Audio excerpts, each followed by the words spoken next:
प्यारे बच्चों, आज हम देख रहे हैं ब्रांच अकाउंट का क्वेश्चन नंबर 5 आरबीडी बुक से है बीकॉम फर्स्ट ईयर के लिए। ये प्रश्न बहुत इंपॉर्टेंट है इस पॉइंट ऑफ व्यू से कि इसमें आपकी कॉस्ट प्लस प्रॉफिट जोड़कर भेजता है, जिसको हम बोलते हैं एट इनवॉइस प्राइस।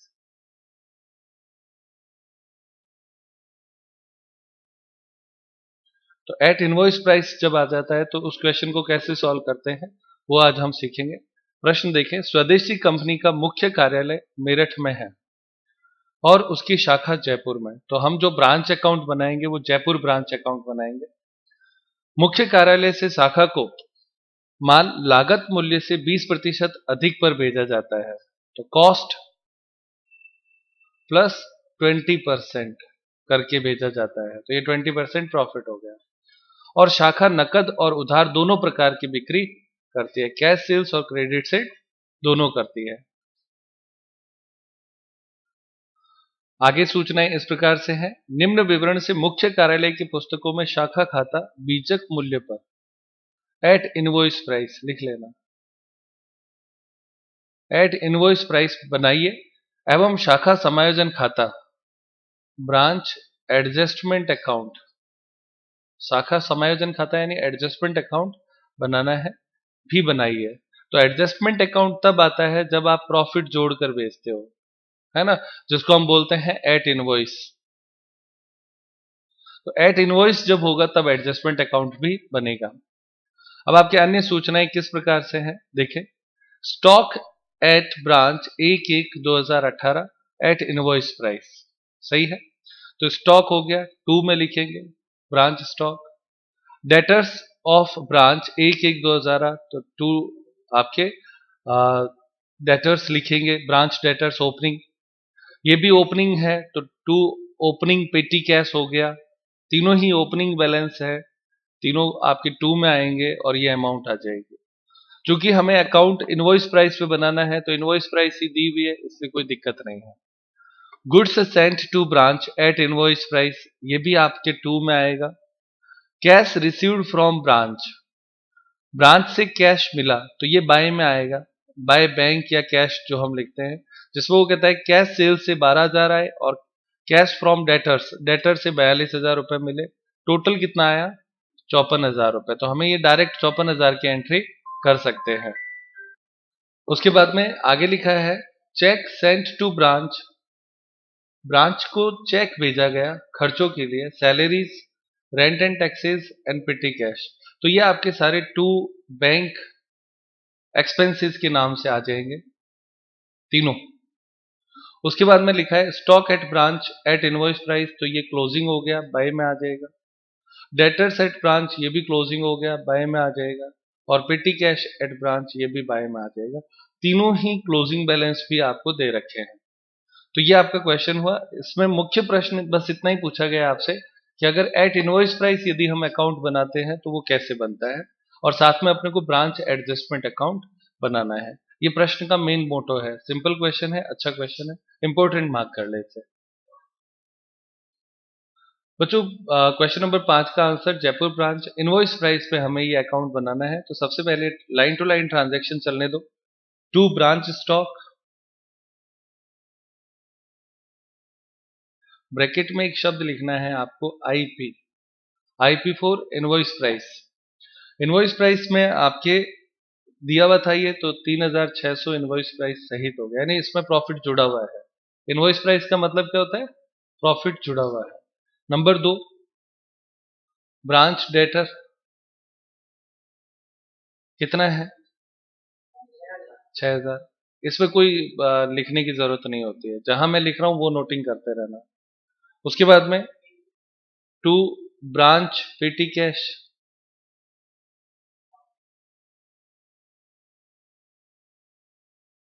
कितना है 60 रुपीज 60। उसके बाद में लाइन टू लाइन चलो, अगला गुड्स सेंट टू ब्रांच है, तो लिखिए to goods sent to branch, और इसमें भी आईपी लिखो, किताब में भी लिखा हुआ था। इनवॉइस प्राइस कितना है 60,000 60,000। उसके बाद में कैश रिसीव्ड, तो ये इधर लिखेंगे बाय कैश एंड बैंक, ये शब्द लिख सकते हैं। और ये आप चाहें तो ये नाम लिखें और चाहे तो सीधी अमाउंट लिखें, कोई फर्क नहीं पड़ेगा, 54,000। और अंदर की तरफ आप चाहें लिख देना 12,000 प्लस 42,000। ठीक है। उसके बाद में नेक्स्ट लाइन पढ़े, एक्सपेंसेस, तो टू बैंक, ब्रैकेट में एक्सपेंसेस।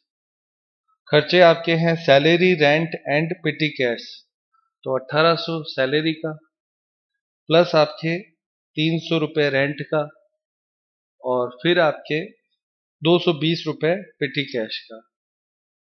तीनों जोड़कर आप लिख दे, तीनों एक्सपेंसेस हैं कितना, 2320। उसके बाद में ब्रांच स्टॉक बाय में, तो बाय ब्रांच स्टॉक, और इसमें भी आप शब्द लिखेंगे आईपी, कितना है 6,000 रुपये, 6,000 है 6,000। फिर बाय ब्रांच डेटर, ये सारे क्लोजिंग बैलेंस है,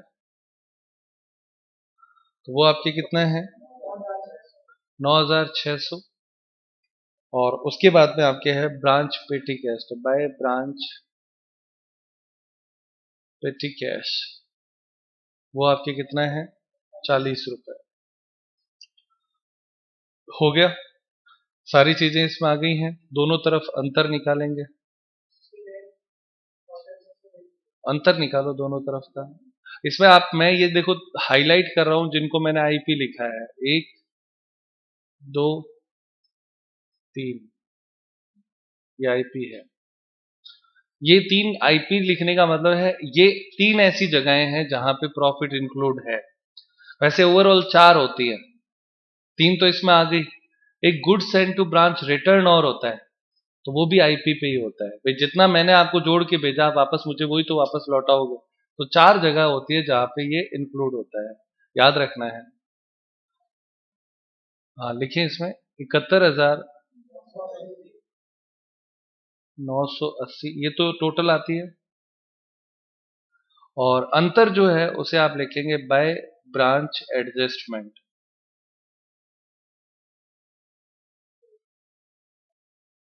और बैलेंसिंग फिगर बीएफ शब्द लिख दो, अंतर से आया है, कितना आता है 2,340। हो गया।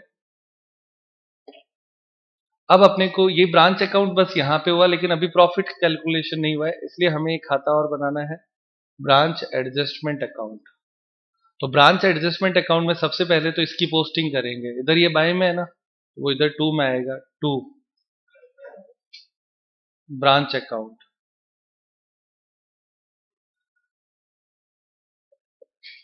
जयपुर ब्रांच शब्द भी लिख सकते हो आप इसकी जगह पे, जयपुर ब्रांच अकाउंट।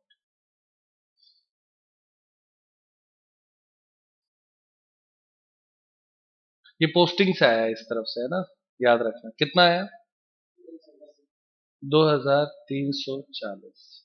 अब प्यारे बच्चों ये खाता कैसे बनेगा वो देखो, बहुत इंपॉर्टेंट है। किताब में तो अब कुछ है ही नहीं अपने लिए लिखने के लिए, सब तो हम लिख चुके हैं। यहाँ पे देखिए बेटा बोर्ड पे, इसमें हमने ये जो आईपी लिखा है ना, 1 2 और 3, इन तीनों में जो प्रॉफिट इंक्लूड है उसको अपोजिट साइड लिखना है। आ रही है बात समझ में? तो अपोजिट साइड मतलब ये 3,600 है, तो इसमें कितना प्रॉफिट है उसको अलग करना पड़ेगा और वो लिखना है। तो मैं सबसे पहले इसके लिए लिखता हूं, इसको मैं नंबर 1 लिख देता हूं। तो नंबर 1 का प्रॉफिट इधर मैंने लिखा बाय ब्रांच स्टॉक, लिख दिया। इसमें प्रॉफिट कैसे निकालेंगे, कितने रुपए का था स्टॉक ये 3,600 इंटू 20/120। 120 क्यों आया बटे में, क्योंकि ये 3,600 में प्रॉफिट जुड़ा हुआ है, यानी अगर 100 रुपए की चीज है 20 रुपए जुड़ा हुआ है तो ये 120 है, सही है ना। तो ये 120 है ना, तो जो ये है उसके बट्टे में ऐसा ही आता है 120। और हमें निकालना क्या है, केवल प्रॉफिट अलग करना है, तो इंटू 20 कर दिया। आ रही है बात समझ में? तो कितना हुआ 600। आ गया समझ में? अलग करने के लिए इसमें खाता अलग बनाया है। अगर आप इसको उसी खाते में अपोजिट लिख देते तो भी सही होता, बताऊंगा अभी उस पर भी। ये समझ में आया सभी को? अच्छा, अब अगला काम कौन सा लोगे आप? नंबर 2 इसको ले ले। इसकी भी पोस्टिंग किस तरफ होगी? अपोजिट साइड में। किधर? इस तरफ। By goods sent to branch, कितने रुपए का है ये? 60,000 इंटू 20/120 कितना हुआ? ये 10,000। दो एंट्री हो गई। तीसरी एंट्री किसकी लेंगे बच्चों? ये देखो थर्ड, इसकी तीसरी एंट्री 6,000 है, तो 2 में आएगा। अब 2 ब्रांच स्टॉक 6,000 इंटू 20/120 कितना आता है बेटा? 1,000। हो गया बच्चों?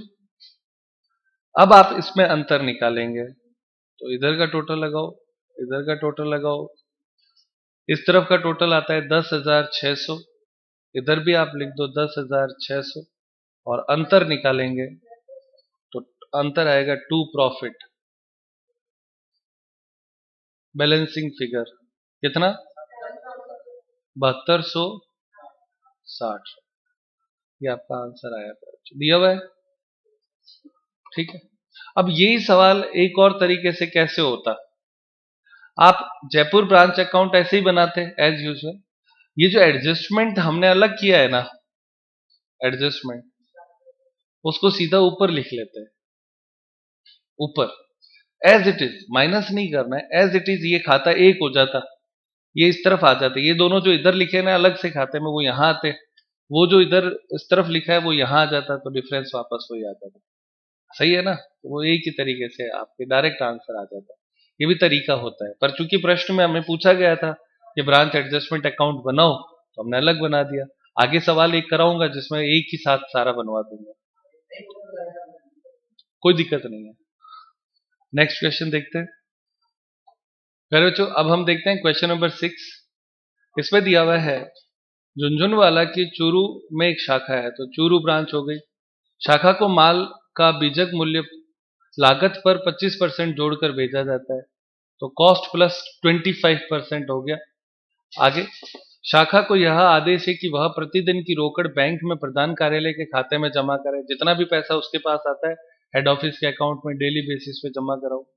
समस्त खर्चे सिवाय फुटकर खर्चों के जिनका भुगतान शाखा मैनेजर करता है, जो छोटे मोटे खर्चे हैं वो करने के बाद चेक के द्वारा भुगतान किया जाता है। तो जैसे ये लाइन कभी भी लिखी हुई आती है कि कुछ खर्चे करने के बाद में पैसा भेजता है, तो अपने को पेटी कैश अकाउंट भी बनाना पड़ेगा, जैसे पीछे एक सवाल में बनाया था। निम्नलिखित विवरण से प्रधान कार्यालय की पुस्तकों में शाखा खाता तैयार कीजिए। ब्रांच अकाउंट तैयार करना है। अब आपकी इसमें सबसे पहले प्रधान कार्यालय की पुस्तकों में शाखा खाते में सबसे पहले दिया हुआ है स्टॉक ऑन जनवरी 1 2018, तो ये आपके 2 में आएगा, ओपनिंग स्टॉक हो गया। फिर स्टॉक ऑन दिसंबर 31 2018, ये बाय में आएगा। फिर डेटर ओपनिंग है, 2 में आएगा। फिर डेटर क्लोजिंग है, बाय में आ जाएगा, दोनों आ गए। उसके बाद में cash sales for the year कहीं नहीं आएगा, credit sales for the year कहीं नहीं आएगा। अब कहीं नहीं आएगा का इसका मतलब है कि हमारे उस खाते में तो नहीं आएगा, पर डेटर्स अकाउंट में आ जाएगा। ठीक है, तो ये चीज ध्यान रखनी है। Cash remitted to head office, ये बाय में आ जाएगा। फर्नीचर परचेज्ड बाय ब्रांच, ये कैश अकाउंट में आएगा और एसेट्स में भी आएगा। Goods invoiced from head office, invoiced from head office है, तो ये 2 में आएगा, गुड्स सेंट टू ब्रांच हो गया। Expenses paid by head office 2 में आएगा, एक्सपेंसेस में। एक्सपेंसेस पेड बाय ब्रांच नहीं आएगा, कैश अकाउंट में चला जाएगा। Clear? Head office sent cash to purchase safe for the branch, safe मतलब तिजोरी होता है, ठीक है ना, तो उसके लिए उसने पैसे दिए हैं, तो ये दो जगह पे लिखी जाएगी, एक तो खर्चों में 2 में और एक बाय में एसेट्स में। तो उसमें दो जगह पे, एक फर्नीचर भी एसेट्स है और एक जो है ना सेफ तिजोरी वो भी है, तो दोनों ही आएगा। अंतर बस इतना है कि ये 2 में नहीं आएगा फर्नीचर, क्योंकि फर्नीचर का पैसा ब्रांच ने दिया है, लिखा है देखो, furniture purchased by the branch manager. सही है ना? तो अब इसमें अपने को 3 खाते बनाने हैं, एक ब्रांच अकाउंट, नंबर 2 डेटर और नंबर 3 कैश। ये 3 खाते हम बनाएंगे इसमें, ठीक है ना। स्टार्ट करते हैं। पहले बच्चों सबसे पहली एंट्री इसमें दे रखी है ब्रांच में, to branch stock, invoice price पे है 2500 लिखेंगे। चूंकि हम अकाउंट इनवॉइस प्राइस पे बना रहे हैं तो आप दूसरी तरफ तुरंत ही इसका प्रॉफिट लिख देंगे बाय ब्रांच एडजस्टमेंट, और इसको 2500 इंटू 25/125 करके प्रॉफिट अलग कर देंगे, तो 500 रुपए प्रॉफिट आएगा, वो इस तरफ लिखना है। हो गया। नंबर 2 ट्रांजैक्शन देखें, सेकंड ट्रांजैक्शन। तो सेकंड ट्रांजैक्शन आपके दिया हुआ है ब्रांच का क्लोजिंग बैलेंस, है ना, लाइन टू लाइन चलना है। इधर लिखेंगे बाय ब्रांच स्टॉक, ये भी आईपी पे है, इनवॉइस प्राइस पे कितना है बेटा 3000 रुपए, तो इस तरफ आप लिखेंगे 3000। क्लियर। जैसे ही आप इस तरफ स्टॉक आईपी लिखते हो, इस तरफ आप लिखेंगे टू ब्रांच एडजस्टमेंट, लिख दिया। और एडजस्टमेंट लिख के आप लिखेंगे 3000 इंटू 25/125, कितना हुआ 600 रुपए। कोई दिक्कत बच्चों, दोनों आसान हो गए ना, ये लिख दिया। अगला तीसरी एंट्री पढ़ो, डेटर का ओपनिंग बैलेंस, तो लिखिए टू ब्रांच डेटर, कितना दे रखा है 1400। फिर क्लोजिंग बैलेंस दे रखा है बाय ब्रांच डेटर, कितना 1800। फिर उसके बाद में कैश सेल्स दे रखा है, इसको हमें कैश अकाउंट में लिखना है, तो नीचे अकाउंट में चले जाओ, इधर लिखेंगे 2, कितना है ये सेल्स, आपके अमाउंट देखना, तो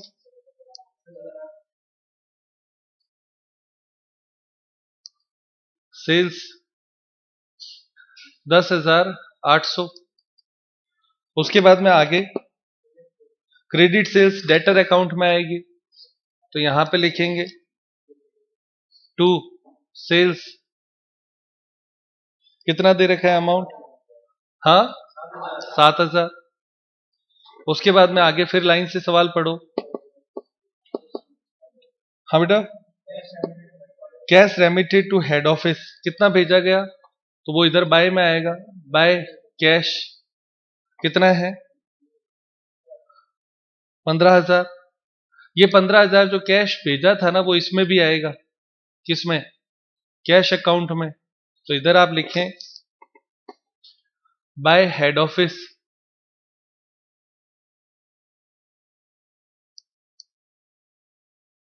कैश, कितना 15,000। सही है ना, दोनों तरफ आएगा। ब्रांच हेड ऑफिस इसलिए लिख रहा है क्योंकि उसको मिला है, और ब्रांच अपने कैश अकाउंट में इसलिए लिखेगा क्योंकि उसने भेजा है। आगे पढ़ो। हाँ बेटा, furniture purchased by branch manager, तो ब्रांच ने खरीदा है ना, तो कैश अकाउंट में आएगा। यहां पे लिखो बाय फर्नीचर, कितना 1,200 रुपए। अब चूंकि ये एसेट्स है ना, तो इसका मतलब ये ब्रांच के पास पड़ी रहेगी, इसका मतलब क्लोजिंग बैलेंस होगा, तो ऊपर वाले खाते में और आएगा बाय ब्रांच फर्नीचर। 1,200 है क्या, 1,200। अब उसके बाद में आगे पढ़ो, लाइन टू लाइन चल रहे हैं। हाँ बेटा, goods invoiced from head office, तो 2 में लिखेंगे 2 गुड्स सेंट टू ब्रांच है, ये गुड्स सेंट टू ब्रांच, कितना भेजा इसने, हाँ बेटा 18,200। आईपी लिखो इस पे 18,200। आईपी में 4 जगहों पे होता है, opening stock, closing stock, goods sent to branch और goods sent to branch return, बस। तो इसका जो प्रॉफिट है अपोजिट साइड में लिखो बाय ब्रांच एडजस्टमेंट 18,200 इंटू 25/125 कित 3640। समझ में आ रहा है ना बच्चों? और ये इनवॉइस प्राइस पे तैयार हो रहा है। अब उसके बाद में आगे पढ़ो, कितना है? Expenses paid by head office, head office ने खर्चा चुकाया, तो टू में लिखें, टू बैंक एक्सपेंसेस। हाँ, क्या क्या खर्चा किया है? कुछ नहीं लिखा, टोटल अमाउंट है ना 1640। उसके बाद में एक्सपेंसेस पेड बाय ब्रांच, तो ये कैश अकाउंट में आएगा, ब्रांच ने जो खर्चा चुकाया, तो बाय एक्सपेंसेस कितना है 120। उसके बाद में head office sent cash to purchase safe for the branch, तो हाँ, कितना रुपए भेजा है इसने? 1300। तो ये पहले तो क्लोजिंग बैलेंस में लिख दो, बाय ब्रांच सेफ। कितने रुपए का है ये ब्रांच सेफ? 1300 रुपए ना, तो इधर 1300। ओके, इधर लिखेंगे टू बैंक एक्सपेंसेस, और उसमें भी कॉमा करके लिख दो सेफ। खर्चा तो वही है 1300। हो गया। अब उसके बाद में और कुछ नहीं है। नेक्स्ट आगे पढ़ो, इतना ही है टोटल क्वेश्चन, सारी चीजें आ गई। चलो अब अपने एक एक करके खाते क्लोज करते हैं। सबसे पहले देखो, डेटर में आपके और कुछ नहीं आया, तो डेटर का ओपनिंग बैलेंस लिखेंगे इधर, किस तरफ होगा? डेटर का ओपनिंग बैलेंस किस तरफ लिखते हैं? टू में, तो to balance BD. Opening balance दिया हुआ था, कितना है देखो 1400, और बाय बैलेंस सीडी ये भी दिया हुआ था, कितना 1800। दोनों दिए हुए हैं ना, अंतर जो आएगा वो लिखना है अपने को। हाँ बेटा, कितना होता है टोटल यहाँ पे? 8400, इधर भी 8400, तो अंतर कितना आया? तो बाय कैश रिसीव्ड कितना 6600। ये 6600 रुपए कैश मिला, किसको मिला? ब्रांच को मिला। क्लियर? तो ब्रांच को मिला, तो ब्रांच के खाते में इसकी भी एंट्री होगी कैश अकाउंट में। यहां पे लिखेंगे टू डेटर रिसीव्ड 6600। सही है ना?